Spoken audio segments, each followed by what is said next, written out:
Where I analyze and discuss comics on Webtoon, including Olympus. I've interviewed Rachel many times, and I'm super excited to be your moderator today. So, yes, well, it's going to be a great one-on-one conversation with Rachel, and I thought I'd say a few nice things about her before we bring her up here, because I really admire her. So, Rachel is just a very kind, funny, down-to-earth human being, also a multi-award-winning comic creator, so she's extremely talented as well.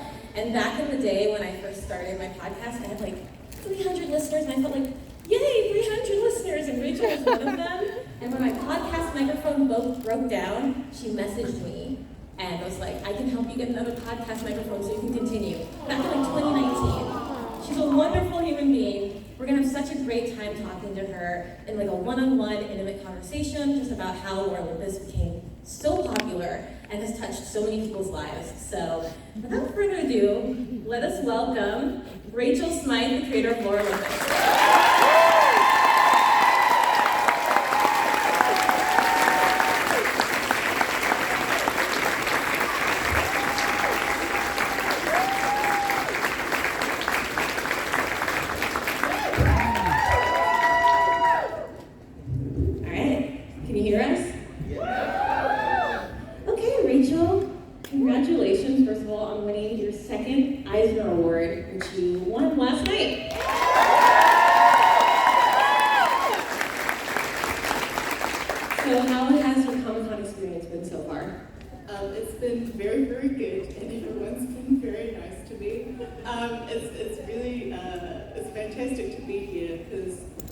Because the last time I got to come to a convention and interact with the readers of Olympus, like face to face, was back in 2019. And at the time I was like, oh, I'll definitely be able to come back next year. And then I thought, oh, perhaps I'll never get to come do anything like that again, and I'll never get to see anyone again. So I'm very grateful to be here and see you all and hear your stories and meet you. Yeah. I felt the same way. Like after she went to the LA Comic Con in 2019, it was like, we'll see everyone again next year. Yeah, I was like, so for those of us who aren't familiar with how you started your journey as an artist and a creator, can you let us know how Olympus came to you? So I think for quite some time I had wanted to write and illustrate a comic about Hades and Persephone, but I don't think I really had like the skill set that I wanted at the time. And I got to my 30s and I was like, you know how you feel when you reach an age where there's a zero there? I always feel like it's more significant. You're like, there's that zero. And I was like, I don't think I'm ever going to like feel like I have the skill set, so I'm just going to have to do it. So I just started doing it like bit by bit, and I was like, I don't really know how to draw a man. I can try. I mean, she could draw a man. That is a man right there. Like, this goes to show, if you feel like you can't do something, like, just amazing. So you started, and what was the initial response when you just first put out like the first 2 episodes? So the first 2 episodes, they were not very long. Like this is on just on campus. I think they were like 6 panels long, and I think the first one was Hades getting out of a car and then receiving a text message that he was going to be a very lonely bachelor, and that was it. And I got 6 comments, and I was like, ooh. 6. And I was like, I won't make my face go tonight. But I was very excited about it, and I was like, I've got to make more panels for these 6 people. I love that though. You started caring about them even when there were just like a few people. You're like, I still have to try, I still have to do this. But it felt like a lot. Yeah. Yeah. 6 people you don't know. Yeah. Strangers. Yeah. Care about your story. Yeah. That's true. So I received the statistic that Laura Olympus has been viewed globally over 1.5 billion times on Webtoon.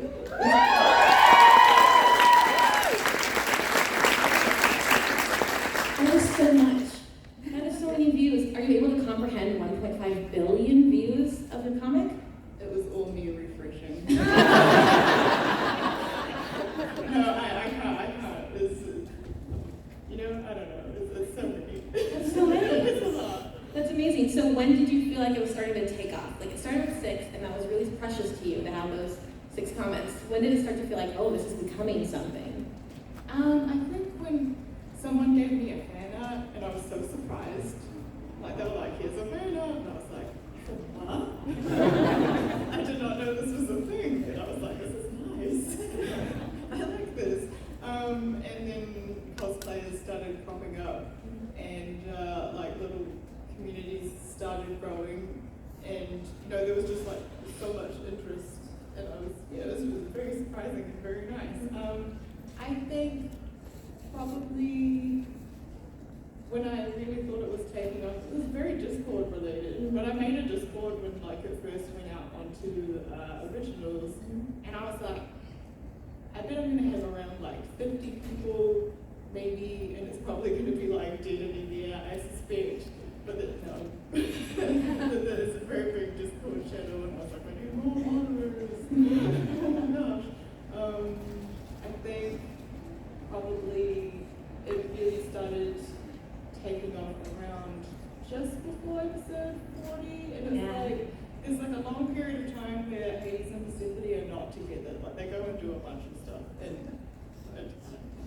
it takes them a long time to get in the same room, and when they get back together, it's really dramatic. Like it's full on like a Celine Dion music video. And it's just like magical hands and stuff, and zooming around, and there's rain. And it's all very dramatic, and like the episode was really well received, and everyone was really excited, and I was like, yeah, this is a good time. So you'd say like around episode 40 of the original, you were like, that's awesome. So in the panel yesterday, I heard you talking about how in your process you have a story Bible. Can you elaborate on your process? Like what is that story Bible for those of us who don't know how you approach your comic?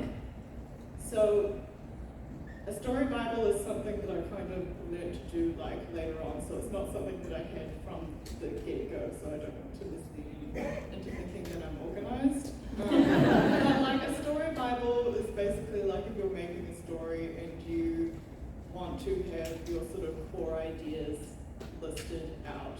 It's kind of like the big reveals and like the lore of your world, so you can refer back to it.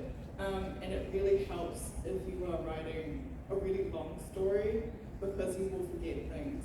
Like originally when I was like up to episode 40, I was like, I remember every single episode. Like you could show me any panel and I'd be like, I know what episode that's from like that, but now I'm like, oh God. But it's also really helpful if you're working with someone else, like your editor, and you can be like, here's it's like making a wiki. Mini wiki, and just be like, here's the information, and it's like a little different from an outline. Like your own personal wiki. Yeah, it is. It's like a tiny little wiki for giving a story. Yeah. So I first learned about Persephone when I was like in 6th grade in a class, like we were reading about it. How did you first learn about Greek mythology? How did that come into your life? So, I think I was in is 12 middle school for here? Yes. Okay, cool. So Disney's Hercules came out, and I went to watch it with my sister, and I was like, oh, I quite like that. That was quite good. At that time, dial-up, does anyone remember dial-up? So we got our first family computer with dial-up, and we all got to use dial-up for 30 minutes a day. And then my 30 minutes would begin, and I'd be like, it's time to do my research. Disney's Hercules. And then I'd be like, Hades, like I need to know. And then I just looked through it all, and I was like, wait a minute. He has a wife? Where is she? She's never anywhere. It's so upsetting. Anyway, I was like at the library, I was searching high and low, just like learning all I could about this character. And I think at that stage of my life, I was a very strange little person. And I think a lot of people know, you know what that feels like when you're like, I have these things I'm enthusiastic about, and no one around me really cares. So I think, it's an isolating time, so there were definitely like stories that I held on to and treasured that kept me entertained in that time. And I think, when you really like things, at like 12 is hard, like it's a really hard age because you're like becoming a human being. And then it's hard, and you're like, oh no, what? And then moving into high school, I was like, when I go to high school, certainly I will find my people there. And I cannot wait to tell them about Victor Hugo's Hunchback of Notre Dame.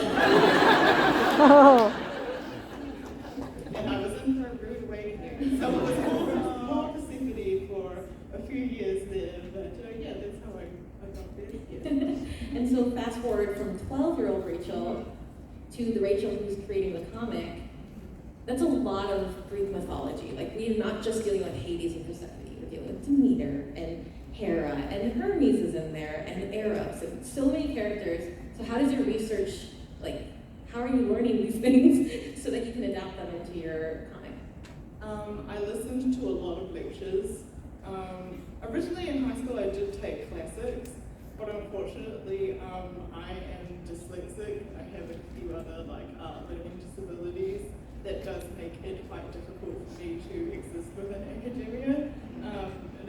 It goes too fast, and you're like, wait, I like it. But anyway, so I was like, I'll teach myself. So I used a lot of audiobooks and read a lot, and yeah, lectures are really, there's like a lot on, I think it's like the Great Courses Plus or something. Certainly can be. Probably because they're advertised that they're good. And just, what really helped is there was a new translation for the Odyssey that was done by a woman. Yeah. It's very nice, and they kind of update the language in it, so you read it and you don't feel like you're being called a B word all the time. It's very good. I really enjoyed that, and that really helped. It kind of makes existing in those spaces easier. Yeah. That's awesome. You're an audio learner. Yeah, that's really cool. So I went back into your Lore Olympus updates from ages ago, where you had but you had a Q&A that you posted, the first Q&A you ever posted back at issue 17 or something like that. And you talked about your process, your storytelling process, and I wanted to read it back to you to see what's changed 250 episodes later. So, I'm just paraphrasing. Step 1, you write a script, and you said your script is usually 400 words or so. Step 2, you would sketch out the comic, you'd color the frames, add the word balloons as you go, and then you also said that you like to make sure the composition is dramatic, which I thought was really cool. And then you would start to focus on the finer details like anatomy. So you think big picture first, then kind of narrow it down to the finer details. How has your process changed in like 5 years?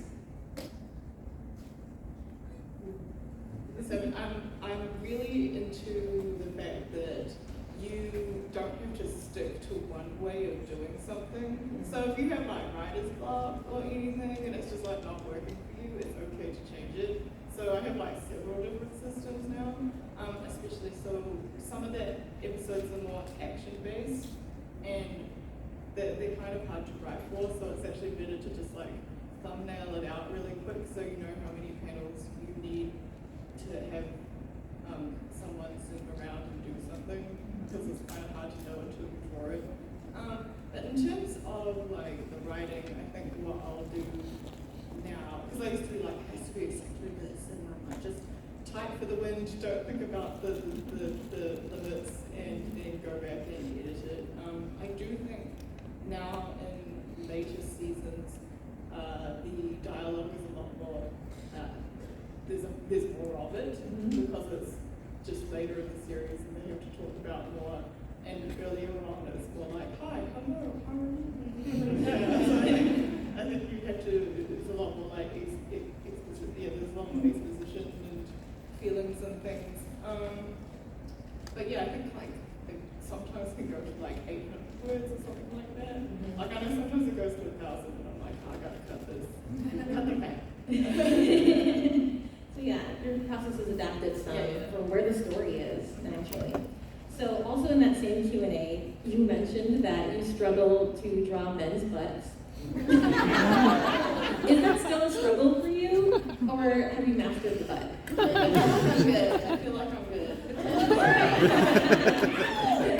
You got that down. And then once you've talked to me about crowd scenes kind of being something, how is that? How do you manage a crowd scene?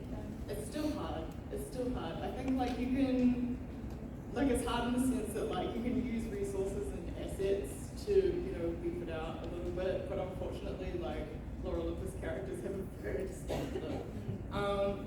So there are options, like I'll use a lot of like stamp brushes and then kind of go in and edit them, but like ultimately like some crowd scenes just require like more detail, and this is like obviously I'm very lucky to be able to have the funds to be able to have assistants to help me with that sort of thing. So they're easier, but not on my own. Yeah. You need like I support. need that help. So you also mentioned that one of your favorite things is drawing kisses. Can we talk about the kisses in Olympus? There's so many good ones. Do you have a favorite? I mean, one of my favorites is Paige's and Persephone's first kiss. They've had some really good ones. Yeah, I think the first kiss is pretty good. I think there's like one where she kisses him on the cheek, which I think is very sweet. It's like sweet looking. And the one where they reunite after like a really long time. Yeah. I liked that one. Yes. Those are awesome. 10 out of 10. 10 out of 10. And it's funny because I was looking back, there's a lot of different kisses throughout the series too, like a lot of different characters. You're like, oh, I don't remember seeing Zeus kiss Thetis there. But it's good to see them. Like I remember Psyche and Eros very early on kissing. So beautiful with all the color. Awesome. So with kissing, we got to a place where Hades and Persephone had their first night together after they were married. What kind of thoughts went in, like, getting to these really big moments, because that's something we've all been waiting for. What was the process of starting to write and draw that? I think so within the guidelines of the Apple and Google store, I am very limited on what I can show. So I have to be very creative about how I show them. So it does require some thinking. I think I try to aim to make it like quite subtle, and it has to be like, I would say, very holistic almost, like, and very caring. Like I try to make it as like caring and is just like if you look at it and like, you know, these characters like really long for each other, and they just really, it's really fantastic that they finally just get to enjoy each other on a physical level. Absolutely. I think that comes through in the comic So I have a question about your episodes. You've had so many of them. How do you title them? Because I find it really interesting. Sometimes the title will be like something that's said in the episode. Like my favorite title is Once I Was a Goddess. I talk about it all the time. I love Hera's backstory. This is a beautiful title. So how do you title your episodes? There's lots of different ways I go about it. It could be a pun. Stagger it is still my favorite one. I think, yeah, no, sometimes I just look at like the overall theme and it's that, but if I can find a joke that's also very good. And yeah, otherwise it's just something that's said in the episode. Yeah. Like The Rub. Oh, The Rub. Like, here's yeah. The Rub. Those are great titles. So one thing I really appreciate, if we talk about your characters in Olympus for a little bit, is how distinct their voices are. So Persephone doesn't sound like Hera, because Hera sounds like Hera. You know, they all have their own voices. I would say Hermes sounds very different from Hades. How do you keep their voices so unique so that they don't all sound the same? That's a good question. I think I try to work really hard on that because sometimes I'm like concerned about, you know, if you took all the drawings away, would it sound like, would you be able to tell? But I think like the characters like Hades, you know, he has a very like, he's always like very embarrassed all the time about being in the predicament that he's in, and you know, it's very hard for him. And Hera's, you know, at a point in her life where she's not really worried about hurting people's feelings anymore, so that's fun. And you know, Hermes is like very jovial, but also like he can be very snippy, like a better description. Yes, I think just as like, I think it kind of goes back to like the story Bible, where you have like notes on like how they should be, and it kind of like sometimes you'll write an outline for a character, and then you get to that point in the story, and then you realize there's no way that character would do that thing. I'm like, that character wouldn't leave that character alone with this, or they wouldn't separate now, or they just wouldn't do this. It's unrealistic for them, and it's hard to know until you get there. Yeah. How would you classify like Demeter's voice? Demeter is like, when I think about her being like, she knows all the rules and she knows how they're supposed to be, and she kind of has her feelings that no one else wants to follow the rules, and she's the most responsible one, but no one asked her to be the most responsible one, so it's a little bit of that as well. Wow, that's so insightful. It's like Demeter's like, I'm following the rules. Why is no one else doing this? Yes. That's her perspective. Yes. So what made you want to like focus in on the mother-daughter relationship? Because we've got some really great episodes with this mother-daughter relationship between Demeter and Persephone. So I think there's so much to be said about like the mother-daughter relationship, and I actually went on a big research thing to, you know, find out why that is, because you'll find it's quite common. People will be like, oh, the mother-daughter relationship is the most complicated in the whole world. And it's, I mean, spoiler, it's a patriarchy. It's basically because, I have to credit this woman. She's actually a New Zealander as well. She's a psychologist, and she wrote a book about it. But she basically said that, so your mother has been, you know, had all these expectations laid out on her, and she's like, okay, this is how I work, and this is how I do it. And then you're there, and she's like, please do the things that I did. I don't understand why you don't want to do them. And it's where a lot of the conflict comes from, and it's very much like a generational pressure. And it's super interesting. I'm not doing it justice the way I'm speaking here right now, but yeah, it's making, you know. I feel like you are. There's so much, yeah, there's so much generational stuff going on in Lore Olympus. Yeah, that really hits home. So I've seen in the comment section that people were like, Lore Olympus takes me to therapy. Like I literally feel like in a great way. Like it takes me to therapy. When I'm with the therapy scenes, I feel like I'm learning something. How do you write those? They're so great. So basically, I will just do as much research as humanly possible on those subjects. Like I'm not going to go to school to do this. There's a bit of work, but I'm like, I do want it to be as authentic as possible. I know, obviously, everyone has the same therapist in Olympus. That's not good. Don't do that in real life. Have different therapists. But I'm like, oh, we've only got time for one. And she's pregnant, it's fine. But yeah, I just do a lot of I just look at the topic and I'll just go and do like a bit of reading and like go through some support websites and try and work out like the most supportive language to use. And I also will get like a couple of sensitivity readers to read over it and, you know, say that if it fits for them or not. Like sometimes like, I would say it's not 100%, like I feel like probably like too much is suggested in the sessions, which isn't realistic to therapy. Like there's a lot of like leading, but I'm like, oh, well, this is the story. So, yeah, I can move this along. Yeah. But like, you know, I do the best I can. It's great, yeah. I feel like it's a highlight. And so with those scenes, we've seen Demeter and Persephone in therapy. We've seen Persephone in therapy by herself. Do you feel like we'll see more therapy in the story as it continues? I'm not going to say no, but I feel like we've had enough therapy, but there may be opportunity for more therapy. It just depends, because sometimes, like, you know, something might seem like a good idea, but then you realize it's kind of like, you know, moving the food around the plate, and I'm like, it's still potatoes on the other side of the plate.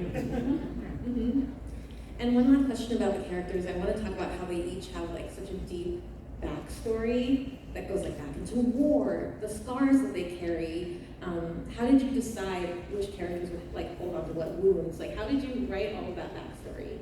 I did it really early on, where I was like, they need to have some sort of like this particular. So I mean, obviously, I kind of revised it a little bit because the original like mythology, like lots of people were in those, like lots of characters were in those wars, but I was like, for this specific instance, it, you know, it makes sense to shrink the cohort, so there's this kind of, like, I guess threatening guilt about it. And I also really like that Zeus is not damaged at all, and he's like, like, guys, and it's, I don't know, I think it like makes his character interesting doing that, but I think for everyone else, I think, like, the positions aren't necessarily important. It's mainly that like Hera and Hades are like the worst. Yeah. Yeah. No, I get it. So the characters are also very funny. You inject a lot of humor. She's naturally funny, like and you inject a lot of humor. How do you do that in your comic? I think it's because it's a lot of the story is very sad, and naturally, like, comedy to me is born from sorrow and tragedy. Like, they go hand in hand, because if you can't laugh in the face of evil, what are you going to do? Like, how do we go on? It just makes it better to laugh at it.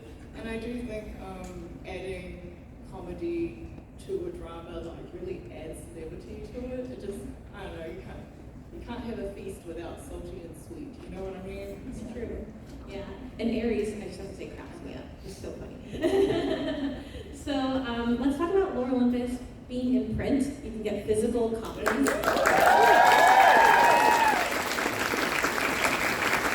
How has that process been for you? It's been really cool. I'm super lucky because so before I made comics, I was actually a graphic designer, and I knew that transitioning the books from the webtoon into like a book would take a lot of work. So I'm very lucky that I did not have to leave those out. I was like, yes, I'm not going to do it. But like the whole process, like I still make the art for the covers, and we still go through everything together. And it's just really beautiful to see the final book. And one of the things about having a tangible book is being able to see the amount of work that's there. Because I think one of the drawbacks, I mean, not a drawback, but it's just different when you're looking at it on a phone. You know, like each chapter is 60 to 80 panels, which is a lot, but it feels like not a lot on a phone. But if you look at it printed, you're like, wow, that's a lot. And so each book I think equates to over half a year's worth of work. So it's nice to see those big chunky books. It's very good. Right, you hold it in your hand. You've walked into like a Barnes & Noble and seen your displays before, I assume? Yes. How does that feel? It's so good. It's so nice. It's amazing, yeah. I went and I was like, this whole section is just Laura Olympus. How incredible. So, also speaking about adaptations, Laura Olympus is in development for TV. With Blackhat Western Studios and the Jim Henson Company. What can you tell us? What are you allowed to say about how that process has been? It's been really interesting. It's been an education for me. So what has been done so far is beautiful. Like, if I could share it, I would, but I can't because it's very naughty. It would be very bad, but from what I've seen, I'm like, fans of Laura Olympus would love it. Like, and like, you know, I have like complete confidence in it. Like, you know how sometimes you're like, I don't know how people are gonna like this. But I'm like, I know it won't be a mixed bag. Like, I know people will be like, well, and people won't be really happy. Yes. Oh my gosh, we're excited. Anticipating that. So speaking of fans of Laura Olympus, have you had any really fun fan interactions? Any memorable ones that you want to share with us? I got a couple. So there is a woman called Pink Sketches, and she does a cook-along where if there's food in Laura Olympus, she will make that food, even if it's like Persephone's like big gold shrimp. And I posted the recipe, and I think I said it was like a Mountain Dew mixed with like a Red Bull. Like 3 liters of sugar. I can't remember. It was like, it's not a healthy drink to make. And I was like, nobody make this drink. Very ill. Don't do it. But she was like, I'm going to make it. And she did. She did make it. And I hope she didn't drink it. And I hope that she's okay. So this is wonderful. I think one year for my birthday, people got me like a card. Like, it was like a digital card, but it was really cool. So it was like, I've never received such a card for my birthday before, and it was just, I think it was like 2020, and it was so wonderful. Just like pages and pages and pages of like beautiful messages for my birthday. And I'm like quite a loner in real life, so, you know, to have such a huge card with all of these nice things written, it was very special. Sorry, I'm tearing up. I'm like, oh my God. What else? I think when the kiss scene happened, there was somebody on Twitter who made like a drag race video about it. And it was so good, and it was like from like All Stars, it was Aja doing her dance or something, and they put in all the names of everyone being really impressed, and that was really cool. I liked it. Yeah, and I also saw Hecate sketches on Instagram if you guys want to follow. It's so great to see the food from Laura Olympus just come to life. It's incredible. And so there's also cosplayers in Olympus. I see some here. How's it been to see people cosplay your characters? Oh, it's really cool. You guys look great. You look amazing. And it's such a commitment to paint your body. I appreciate you. And I don't know, as a creator, it's so touching to see people who care about your characters so much that they want to dress up as them, and it's very special. Yeah, I once did a Psyche cosplay. And I was like, so would you ever cosplay one of your characters, you think? I don't know. If you were, who would you choose? I think I would dress up as one of those characters that works at the bank. It feels right. I love that. Like, there's one episode where they're at the bank, and one of the clerks is like, and I'm like, that's kind of my energy, and I work in the bank once. And so, what is your advice for other creators who want to get started? You've shared some advice throughout this panel already, but... I think if you are looking to get started, it could be really daunting. And I think what is really important is to just get started and make a lot of mistakes and really reprogram how you feel about out the word mistake and make it like a learning tool rather than a bad thing. So I'm like, you need to do mistakes in order to learn. And I think it's good to work on your prep, do like small ones and get them finished if you can. Obviously, if they're making you miserable, don't do that. But if you can finish it, finish it. Nobody's perfect, so better finished than perfect, get it done, and learn as much as you can, because often you'll look at the creators that you love, like their best-selling books or like their movies, their acting skills, whatever, and you're in awe at how good they are. But there's a whole iceberg, and it took them ages to like hone their craft, and so everyone starts somewhere, and you just kind of have to keep at it. And you'll get there, and just make the process enjoyable for yourself. Like, don't commit to things that really irritate you. Like when I first started doing Laura Olympus, I was like, oh, I'm gonna make the characters really colorful because that's fun for me. And like I like working. I just really like pink, to be honest.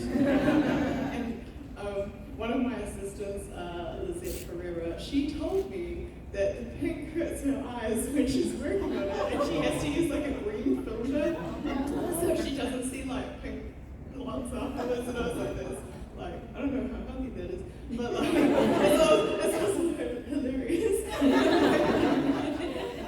But I don't have that problem, and I'm like, maybe my eyes do hurt, and I haven't noticed it. I'll put it together one evening, and I'll be like, When you first started, did you have a goal in mind, or was it just to put it out there and see what happens? Like, was your goal to be like, did you have any goals in your head, like a specific thing, or were you just like, I'm going to start something and I'm going to finish it? I definitely wanted to do something from start to finish. I think the original outline was for 40 episodes, because to me at the time that seemed like a lot. And I think I didn't have a concept of, okay, I'm gonna take a turn. So when you go to the fair and there's a giant jar and it's filled with jelly beans, and they're like, guess the jelly beans, and I'm like, okay, and I say 1 billion, and they're like, that's wrong. And I don't have a good concept of like time and space, and so to me something like it seems like it's only going to take like a chapter to do, and I'm like, no, it's going to take like 5 chapters to do. So yeah, pretty good. I don't even know where I was going with that. I'm just thinking about the jelly beans. Well, you said your goal was to start and finish. Yeah, so it just spread out. I'm just like a bad spreading out person. You gave us more content to enjoy. Right? Yeah. So you said that you were a big teller. Are there other things that like are from your life that are sprinkled throughout Laura Olympus? There's a lot of customer service roles in it where I've worked in customer service a lot. I've worked as a tailor consultant, selling pants, and like that sort of thing. I've sold furniture. I used to work in an internet and gaming cafe, which is all sorts of interesting. They don't have, do they have it anymore? Internet gaming cafe? I feel like I just game at home now. But yeah, it was like a 24-hour one. And it's everything you imagine. So yeah, you just meet all sorts, and you're like, But yes, I think the best stories kind of come from like little things from life. Yeah, sprinkle them in. Yeah. So if people have questions, I see a microphone in the center. They can start lining up while I ask Rachel my last question, which is, like, more about what's next in the future. Do you have other stories in mind? Do you sometimes like think and daydream about other stories? Can you tell us a little bit about that? I definitely, I think like most writers and creators come up with stories on the side while they're working on a project because like you just can't help it. I think I had avoided it for a little while because I feel like I'm cheating on my story when I think of something else and I'm like, no, I have to think all of this one story all the time. But I have like started to draft out some new ideas. Maybe it's like a palette cleanser, just so I can like take a mental break from Laura Olympus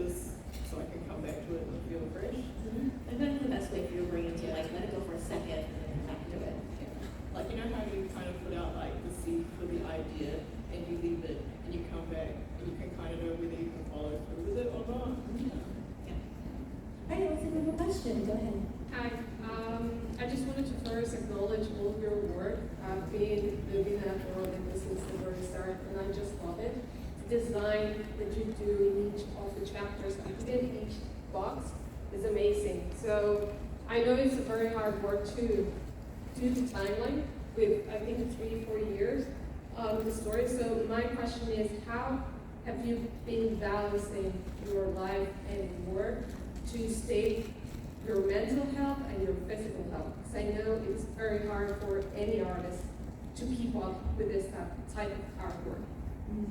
I'm going to be really honest and tell you that I actually work pretty much every day. Like, sometimes it's not all day. So like, I'll have like a light working day where sometimes I'll do like a half day. But if you run your own business, it is kind of like the nature of the beast. But I am having time off right now, and it is great.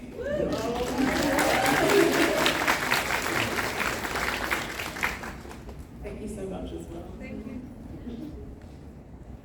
Hello, my name is Ann, and I wanted to really thank you because you brought my daughter and her brother really close together because he's 22 and she's 15, and so it's like they're all excited every Saturday when you're about to release like of your next episode and stuff, and they keep me up to date on stuff, and it's like 99 days, okay, we can do this. So I was wondering, how did you come up with the colors? Because I always love looking at the different colors of the different characters. I know you brought up your one person that works for you who can't do the pink, but other than that, how did you come up with the different colors for your characters? I know that Hades from Disney was blue. Was that your influence, or? So Hades, I don't want to know. This might be a spoiler. Has everyone like read all of what's online right now? Yeah. You good? Okay. Some of it was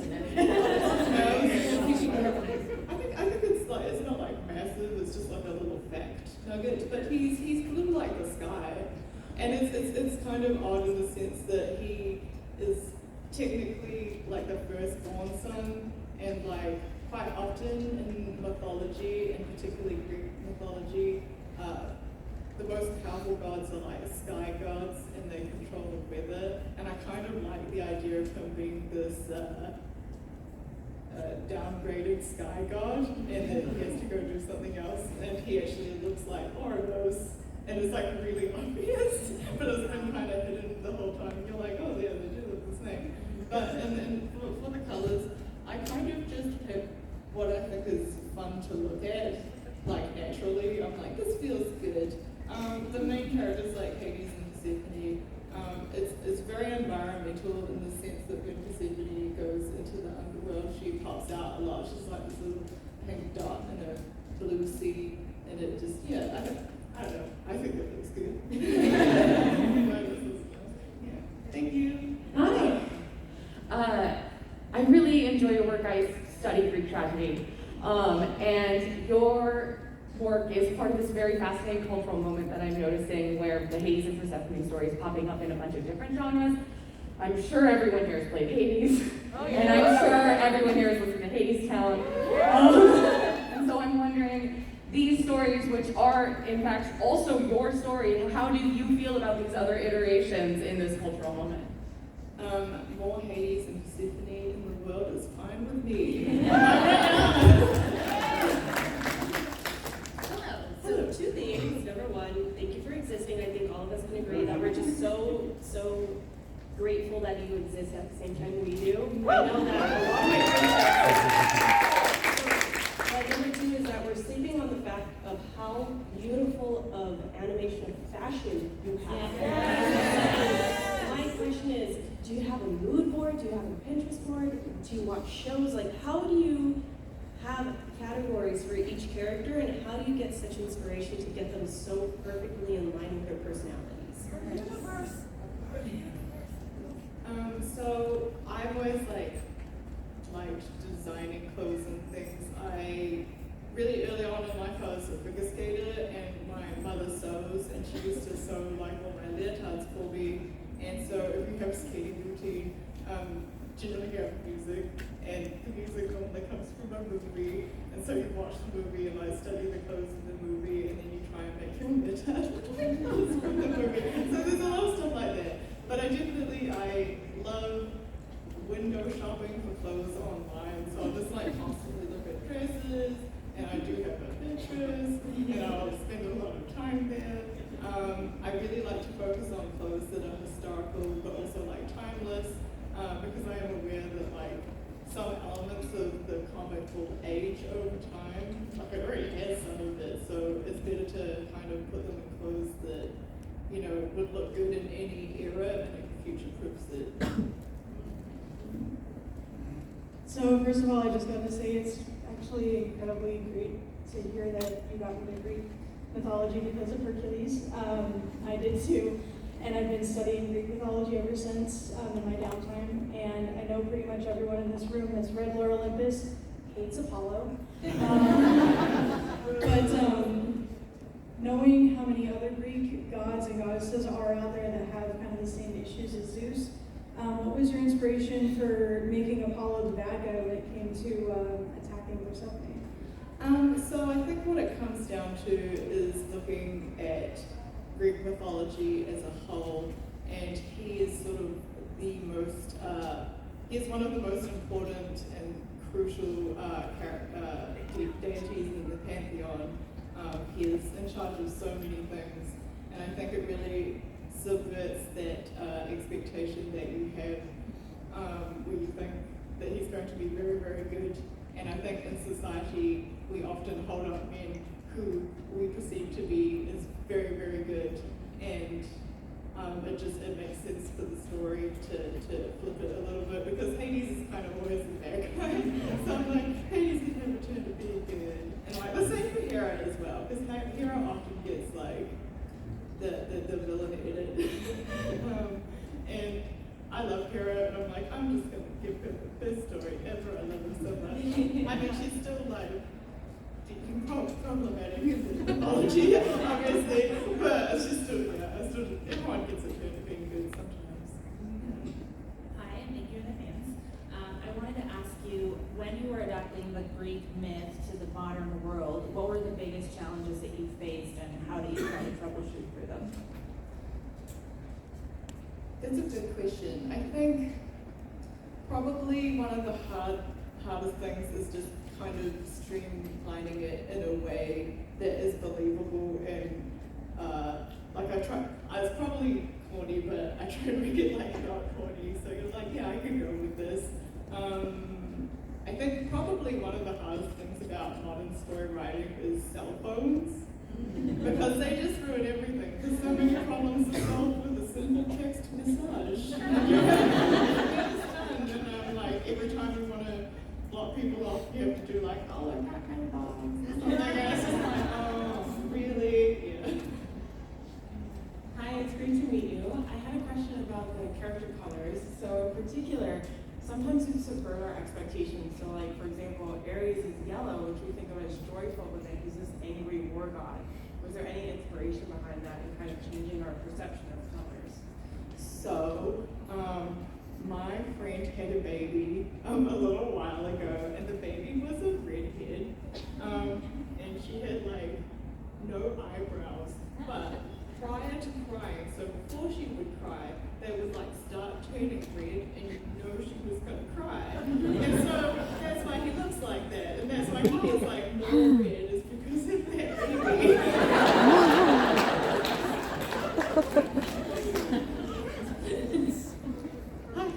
Hi, thank you for being here. My favorite of your characters is Eros. What inspired you to make his personality just so fun? To me, he's just so fun and campy. I think that everyone deserves to have like a really fun and spirited friend in life. I think we all wanted Eros in our corner, and I think that's what makes him so good. Yeah. First off, thank you for coming and got me back into Greek mythology and my own writing. And I want to know, like, what's your favorite kind of panel to draw and just illustrate? My favorite types of panels are the ones that are like really big and dramatic and scrolly. Either that or like a dumb comedy panel where they do a really funny face and you're like, it's just, those are great. I have one more quick question for you, Rachel, and then after this question, I'm hoping she and I can stand here and get a picture of everyone in it, or like a group video, you know, where we're all just so we can all be with Rachel. And I can show it to my mom. You see? I have to do a photo and a video after this. So my last question to wrap this panel up is, where else can fans find you this weekend or in the future? What other events are you going to be doing? Okay, so I do have a signing after this, so there's that. And then tomorrow, I'm on a panel about villains. I do not know where that is.